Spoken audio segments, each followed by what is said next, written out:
Everybody's been saying HBCUs are close to national recognition and acclaim, however you want to phrase it, in basketball. But today we answer the question of just how close are they? Oh, yeah, it's locked on HBCU.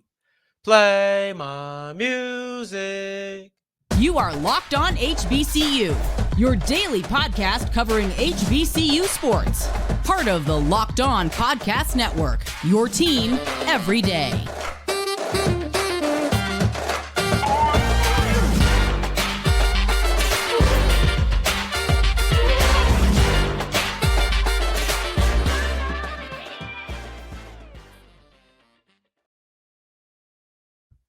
What's going on, family? Welcome back to another episode of the Locked On HBCU podcast, your number one daily one-stop shop for everything HBCU athletics, Monday through Friday, part of the Locked On Podcast Network, your team every day. And now, of course, Sam Darian Gray, a.k.a. the Mouth of the South, Texas Southern alum and former TSU Herald Sports editor and current contributing writer at USA Today's Saints Wire. Thank you for going on this journey with me, making Locked On HBCU your first listen of the day, every day. And remember, just because the mic cuts off does not mean that the journey's over. Just means it's time to follow me on Twitter at South Exclusives. Starts with an S and ends with an S. Today's episode ends with a look at Hampton finding their new women's basketball coach as Tamisha Augustin makes a homecoming to her hometown. Prior to that, Alabama A&M women's basketball has lost their entire core, the entire Big Three plus one. But we kick it off with another big question. I'm enjoying starting our episodes with these kind of large-scale statements or questions or ideas. It's really fun to me, and I'm enjoying doing it. So let's keep it rolling. How close are HBCUs to receiving national acclaim in basketball? I've heard this sentiment thrown out a couple of times. I don't know the exact language that people are using to describe this or how they want to phrase it, but the sentiment is the same. How close are HBCUs to achieving national acclaim in basketball? And people have uttered this since the NCAA tournament. So I wanted to come in and give my take on it because this has been one of the most discussed aspects of college sports or HBCU sports in the last week. Everybody's feeling, oh, I see it. This is the way. Basketball is the way. Yes, it is. Basketball is completely the way. I do not disagree with that. But how close is it to no longer being the way to being the actual end goal? How close are we to actually achieving it along this route? I think that it's closer than football. It's closer than football is because football, and I know football is king. It's my favorite sport. And I do love our teams. But football is not on the brink of national recognition. It just isn't, right? Even when Deion was with Jackson State, I think a lot of the firestorm was about Deion Sanders and, who he was, what he brought to the table and all of those things, which is expected when you have a coach of his profile. But I feel like that was a heavy topic. But even then, it was just Deion and Jackson State. And then you also have FAMU, and Willie's gotten a lot of love. But when we speak about national acclaim, neither Deion or Willie had people fawning over them as coaches in the way that I've seen with Tamika Reed. Neither of those teams had coaches from the opposing team fawn over them like Jackson State women's basketball, like Norfolk State women's basketball. We haven't seen that. I'm just saying it. We have not seen that. And I do think that people look at Willie as a really good coach. Willie Simmons was extremely respected in his time at FAMU. Deion Sanders was extremely respected in his time at Jackson State. But neither one of those men got the reaction from their opponents the way that Tamika Reed does. They don't. Can you remember a time when Willie Simmons or Deion Sanders, and I keep bringing them up because those are the ones who I feel get a lot of national attention. This is not to disrespect coaches like Trey Oliver, who is a phenomenal coach. He just didn't get the national attention that I feel like Simmons and Sanders have received. But even Simmons, Sanders, Oliver, Scott, like whoever you want to bring up, I don't think they got the attention like Tamika Reed got from Dawn Staley like Tamika Reed got from Gino Auriemma, like Tamika Reed got from Kim Mulkey. These are three major coaches in college women's basketball that have acknowledged both Tamika and the team. Right. So Staley more so was the team. And that's actually my favorite because Dawn Staley came on and she's one of the most powerful voices. She is one of the most, how do I want to say this? She is one of the biggest star coaches, in my opinion, in college basketball. That's the way that I view it. The reason she spoke up was because it came just straight off the heart. Look, Jackson State got a top 25 vote. They would have got 2 if I had it. We're not playing them. There's no reason for her to come out and say it. I don't even know what the question was that led to it. I think it might have been a tweet, to be honest. But then you look at Gino, that was in a game. Kim Mulkey, that was in a game. Don Staley praised Norfolk State after last year's NCAA tournament. All of these things, you don't see that on football. And I'm naming big time coaches. You know, like, did Nick Saban say anything about? I don't think so. Right? Like I'm just sitting here thinking, I don't think he said anything about these people. I don't think you see a guy like Lane Kiffin, right? Like that. This is a Lane Kiffin isn't the biggest coach in the world, but you just don't see these things frequently. And I think it's a sign of where basketball is versus where football is. And right now, women's basketball is more popular. So women's basketball being the one that's getting the nods, like that's not a problem. Like back in 5 years ago, probably just even 2-3 years ago, to be honest. If I were to use these examples, you'd be like, oh, but what about the men's side? But you don't even have that conversation now. That's how rapid the landscape is changing. But then you just look at the sports. They talk about parity in basketball and how it's so condensed and how so many high-level teams versus teams significantly lower than them on a ranking system. It's not as much of a difference. In football, that is not the case. There is a huge difference between the top and the bottom of the ranking system, a huge difference. And that's before we even get to FCS schools. There's a huge difference between FBS on the Power 5, Power 4 scale and Group of 5 scale. Like these is drastically different. But I think that there's some things that need to happen as far as basketball goes. And I think that we need to continue having challenges like the Pac-12 SWAC challenge, because the more you have that, the more the narrative can change, because HBCUs can beat big schools. You're hearing me say that. And if you're a everydayer, that doesn't shock you. If you're an HBCU alum, that doesn't shock you. But there's a group of friends that you have more likely than not that'd be like, what? A lot of people who be caught off guard by hearing that. I want that to not be the case. I would love to see 2, maybe 3 HBCUs win these Pac-12 SWAC challenges or a MEAC ACC challenge, like something like that. It's a home and home, or you have home games for some teams, away games for other teams, right? Like you have these things where Pac-12 schools traveled to the SWAC. I think that if you continue to have this and HBCUs continue to win, the narrative becomes, oh, HBCUs can win. To HBCUs can be counted on to win a couple of these games, not all of them. Like no one's expecting that. And consistency isn't doing the same thing every single year. If people want you to do it every single year, okay, they're just waiting on your downfall. But it's about doing it enough years consecutively without missing too many, right? So that you're doing this on a regular basis. Let's use regular basis as opposed to consistency, because to me, that is a easier ask, and most people won't really fight the term regular basis. I think that's important because we want to bring in talent. I got North Carolina A&T. It's my first time saying it. I got former North Carolina A&T head coach Will Jones coming on the show, and he spoke about, hey, it's not even about bringing in freshmen as much for us. We got to play the transfer portal game, but I don't want to have to play that game forever. I want to bring in the big time freshman recruits. I want to do that. I want more Duncan Powells. Like I want that, but I understand what it takes to get it. And I hate regurgitating these points because it sounds so anti-HBCU when it comes from certain people. But I also believe that it's the way that 17-year-old, 18-year-old athletes are thinking. And they need to see a couple of things. They probably need to see you knock off a team in the NCAA tournament a couple of times. Maybe not that school, but just HBCUs in general, so that they know they can win a game in the tournament because they want to be on that big stage. Who doesn't, right?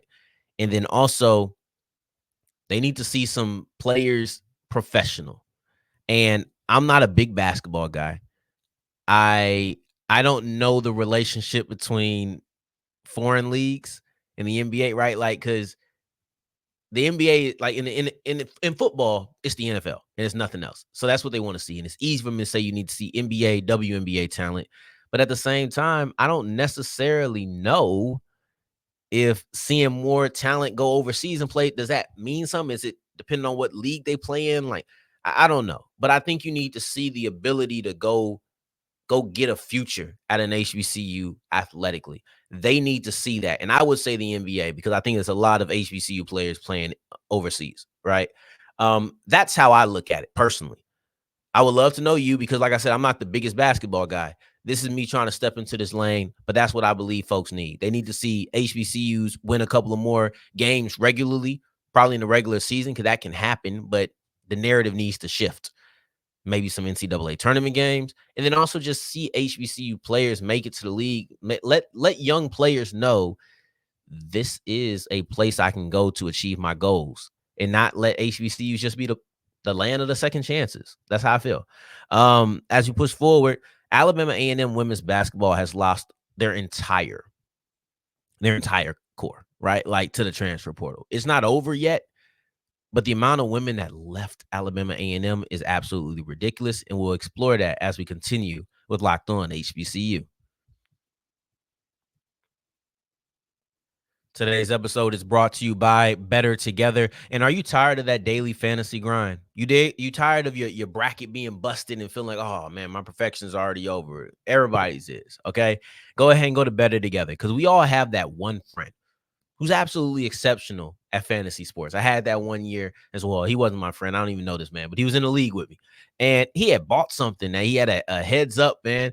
I hate those kind of people. But with Bettor Together, you love those kind of people because they help you make a little bit of bread and they help you put money in your pocket because they are the experts. They're the people who are sitting there saying, hey, you better trust Wembanyama. You better trust Shea Gilgeous-Alexander. You better trust Zion. Like, you better trust these guys. And now you can no longer hate that person. You can thank them for making a little bit of money with you. It's super simple. All you have to do is play with your friends, and you can pick the more or the less on real-time player stats, strategize with your partner to boost your odds, and climb the leaderboards together. If you're in California, Illinois, Florida, or Texas, download the Bettor Together app now from whatever app store that you use. Sign up using the promo code Locked On for a free $5 entry into any NCAA basketball contest. Remember the code Locked On because winning alone is fun, but it's better together. Today's episode is also brought to you by Amazon Fire TV, and these things are amazing. I've detailed the layout so many times. It's ingrained into my memory. Like, I just appreciate how easy it is to find my norms while also finding something new. And I don't feel committed. I just click, click, click. Oh wow, that I've never seen that before. It's that easy. It's that easy. And I appreciate it. One thing I also appreciate is the new Fire TV channels because your boy's about to be featured. They're about to launch an on-demand version of Locked On HBCU. So who wouldn't want to go see me anytime, every time? That was super cocky, but I would love to see the on-demand, and I would love for you to go on there. And you can even check me on the big screen. Maybe you missed an episode. That's okay. I'm going to be one of many Locked On shows on there. If you don't want to see me because you already listened to me on YouTube, go check out your cooking videos. Go check out your how-tos. Go check out March Madness before it's over. The opening weekend of MLB. Everything is going to be on your Fire TVs. To learn more, go to Amazon.com/Fire TV. That's Amazon.com/Locked On Fire TV.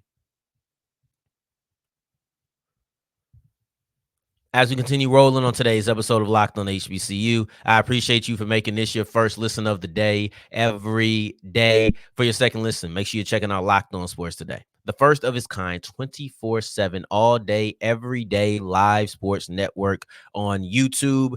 Go to Locked On Sports Today and subscribe. Alabama A&M women's basketball has lost their entire core. When you look at Alabama A&M this year and what they were able to accomplish, They just had 4 players enter the transfer portal. And to me, this is extremely concerning. And I understand that the transfer portal is not final, but when you have your top 4 players, and I'm going to really, really lay out the impact of it. This is crazy, and it's a major blow to the outlook of Alabama A&M. It's a major blow to whoever the coach is going to be, because now for me, these 4 players entering the portal would probably make me try to expedite the process as much as I can without being lazy. That's what I'll say. It is as much as I possibly can without finding a person that isn't the best fit. I'm still going to do the best job, because at the worst case, I trust this coach to turn around the program if that's what she's going to need to do, or he's going to need to do, one of the two, right? Like that's how I feel. I just wouldn't want them to do it.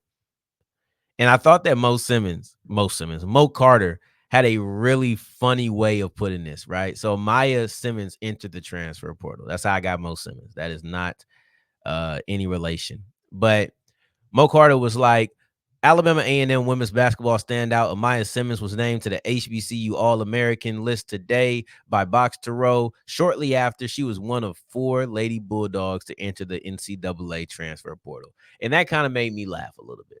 I'll be honest with you. That made me laugh just a little bit, because, hey, she's an All-American, but she's also leaving. I've said this before. The loss of Amiah would have been the most deafening loss that Alabama A&M could have had. She's the star of the team, and whoever was coming in was going to keep her. Like, I just highly doubt that whoever came to Alabama A&M was going to say, yeah, Amiah Simmons, you're not in our plans. I struggle to believe that anybody would have said that. I've said it before. Losing Amiah Simmons makes Alabama A&M significantly less attractive. It just does. Her stepping out was bad, but then the 3 other players that stepped out along with her, Kayla Turner, Alicia Wilson, Darian Bergen, this is your squad. This is your entire squad.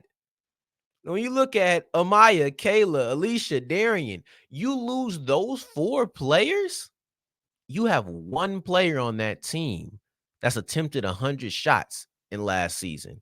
Let's go even further. You only have 1 player outside of that 4 that led Alabama A&M in any statistic last year. And that's Jayla Cody, who is a graduating senior. Let me read this to you. I truly want you to understand how much of a blow these players leaving would be. The transfer portal is not final, but if these 4 players left, you will be losing the mass majority of Alabama A&M women's basketball production from 2023/24. Amiah, Kayla, Alicia, Darian.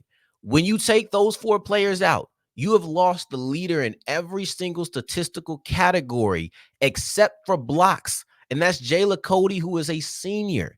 It goes deeper than that. You are left with only 1 player in the entire team that took 100 shots last year. Just 1. She's a sophomore. If you lose those 4 players, you've lost top 3 in points. You've lost top 3 in rebounds. You've lost top 3 in steals. You've lost top 3 in what feels like everything. 3-point percentage. Like you're losing so much offensively and defensively all around. You are losing your core, right? Like this is not an exaggeration. This was probably the worst 4 players you could have lost.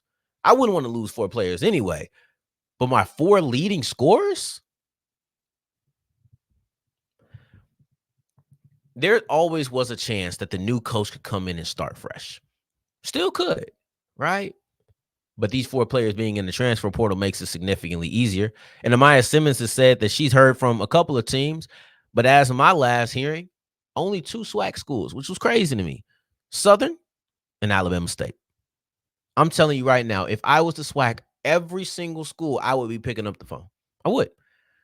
This is a second team HBCU All-American, second team All-SWAC player. This is a really talented player, and you had to face her. I'm picking up the phone. No MEAC schools on this list. It's just Alabama State and Southern. Alabama State does have her sister on the volleyball team, so maybe there's a little bit of a connection there. It's not that far. She can stay within state. Like all of these things are the case. I would be very interested to see what comes from this. I would. I would. Just to be clear, the transfer portal is not a finality. It probably, at the worst, it means, or at the best, probably. I should say at the best. At the best, she just want to keep her options open. Maybe she's not just, I'm going to be at Alabama A&M as long as I will be accepted here. Maybe she said, I want to make sure that this is the best spot for me. And I can't blame her. I would be doing the same thing in that situation. Yeah, it's nice. I would like for her to just say, yeah, I'm staying here no matter what. Because her being in the SWAC is good for the SWAC. But her making sure all of her options are open, because now she can talk to people. Now she can understand what they're offering. And then when Alabama A&M does hire the new coach, she can look at what that person is offering as well. Speaking of new coaches, let's go ahead and keep rolling. Let's look at Hampton, because Hampton has a new women's basketball coach, and Tamisha Augustin has come home. Today's episode is brought to you by Nissan, and Nissan always partners with Locked On to make sure we have the best comparison for our March Madness. So let's look at these March Madness brackets, because who is our Nissan Rogue this week? We have the North Carolina State Wolfpack, Diamond Johnson's old team. They're obviously this week's Nissan Rogue because they absolutely surprised all of us with a powerful performance in the first two games of the tournament. Wins over Texas Tech and Oakland have set them up to play Marquette in the Sweet 16. They say win life and go rogue, and that's exactly what they have done. Take the Nissan Rogue, Pathfinder, or Armada and go find your next big adventure when you shop Nissan USA. Today's episode is also brought to you by eBay Motors. Now, here's the thing. Alabama A&M women's basketball lost their entire core. That's like losing your entire engine. That's like losing your entire engine, because I don't see much movement without it, right? I don't see you really moving without it. Now, granted, a car and a team, not the perfect parallel, but you get what I'm saying. If you lose parts, maybe you need a new alternator, maybe you need a new point guard. Go to ebaymotors.com, because in all seriousness, you can't put a team into the My Garage section, but you can put a car there. So maybe you have a 2007 Ford Explorer. You go ahead and put that 07 Ford Explorer into the My Garage section, and they'll present you with all of the parts that fit that car. Doesn't matter what it is. They have over 120 million parts. I struggle to believe that you have a car they don't have a part for. So go to ebaymotors.com. That is ebaymotors.com, and take care of your ride or die. As wrapping up today's episode of Locked On HBCU, I appreciate you for making this your first listen of the day every day, making it all the way to segment 3, and I thank you 2 times for that. Hampton has found their new women's basketball coach, and Tamisha Augustin is the new head coach, and she's coming home. You don't understand. I really want to say Augustine so bad. I do. Like, I keep seeing the E. I don't know why I keep seeing an E on the end of her name, but it's Augustin. But this fills one of the 2 voids that the school is looking to fill in the basketball department. I think it's kind of ironic. You lost your men's coach and your women's coach in the same year. They're not the only school to ever do that. But when you look at how much of a pillar that both of these men were, you fire your men's basketball coach after 15 years. That's Edward Joyner. Then your women's basketball coach, David Six, steps down after 16 years. And you're just looking like, dang, everybody gone. Everybody is gone. There's high school students who have never been alive when these 2 men weren't the coach. Most high school students don't have a memory of Hampton when these 2 men were not the coach. And that's kind of ironic. But for Augustin, she's stepping in as the women's coach. She left Bethel High School a little bit before David Six was hired. So he's been there for a long time, but not that long. This is a homecoming of sorts. And it's funny to me because she had 2 homecomings with coaching vacancies. I won't say it's on the table because I don't know if Alabama A&M offered her the job. But the first time she got up out of Hampton, she got out of Hampton, Virginia, and she went to Alabama A&M to play ball. Looking back on it, she was pretty stinking good. Hampton should have tried to get her. So she either could have returned to her hometown or she could have returned to her alma mater. One or the two. One of the two. So I thought that was kind of interesting. But since she started her journey, in coaching, she originally was with South Carolina State. So there goes that little HBCU tie, coaching and playing. And then she just went on like a tour of 1 year stops. And I think, coaching changes, being an assistant is different. And then she made it to University of Arizona and they got into the NCAA tournament. She was there 19, 20, and 21. So a little bit more stability there, a little bit more stability there. Then she went to the G League, had some time at the University of Florida. I think she was at Mississippi State for a year. She's just been around a lot.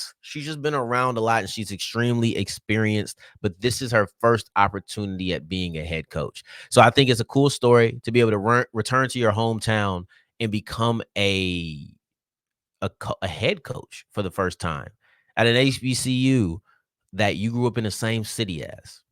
That's really cool. Now, tomorrow's episode, we'll be looking at Baltimore Day because Morgan State has a really fun practice lined up for the spring practice, and I can't wait to look at that as we get back on tomorrow's episode. So in the meantime, in between time, if you're looking for me, you can find me on Twitter at South Exclusives. Until the next time that we hear each other, family, take care, stay blessed, peace.